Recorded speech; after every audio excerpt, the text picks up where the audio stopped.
যেতিয়া এটা business starting কৰোঁ আৰম্ভণিতে আমাৰ বিজনেছটো খুব সুন্দৰকৈ চলি থাকে। যেতিয়া আমি অকলে কৰি থাকোঁ, খুব সৰু থাকে বিজনেছটো, তেতিয়া আমি ক্লাইণ্ট হেণ্ডেল কৰা, আমি অপাৰেশ্যনেল এক্টিভিটিছবিলাক কৰাৰ কাৰণে যি ধৰণৰ আৰু যিবিলাক ইনভলভমেণ্ট থাকে, তেতিয়া আমাৰ সৰু কাম থাকে, সৰু বিজনেছ থাকে, কামো সৰু থাকে, আমি ফ্ৰী থাকোঁ, ফ্ৰী মাইণ্ডেড হৈ পেলাই আমি কামবিলাক কৰি থাকিব পাৰোঁ।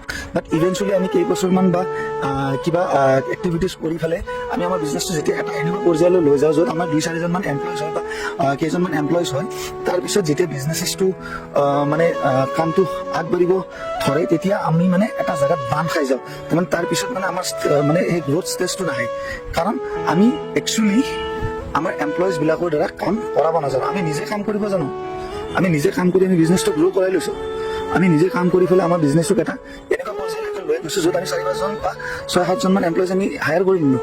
এতিয়া আমি এনেকুৱা এটা জেগাত ফাঁচি গৈছোঁ, ষ্টাক হৈ গৈছোঁ, য'ত আমি প্ৰতিজন এমপ্লয়িজকে আমি একচুৱেলি কামবিলাক যেতিয়া আমি কৰিব দিওঁ, তেওঁলোকে যিবিলাক কাম কৰে সেইবিলাক আমি নিজে কৰা লেভেলৰ কামবিলাক নহয়। আমি নিজে কৰা কামবিলাক, তেওঁলোকে কৰা কামবিলাক আমি কৰা লেভেলৰ কামবিলাক নহয়। আৰু যাৰ বিনিময়ত কি হয় যে আমাৰ কোৱালিটিবিলাক চাফাৰ কৰে, অপাৰেশ্যনেল এক্টিভিটিছবিলাকত আমাৰ কোৱালিটিবিলাক চাফাৰ কৰে।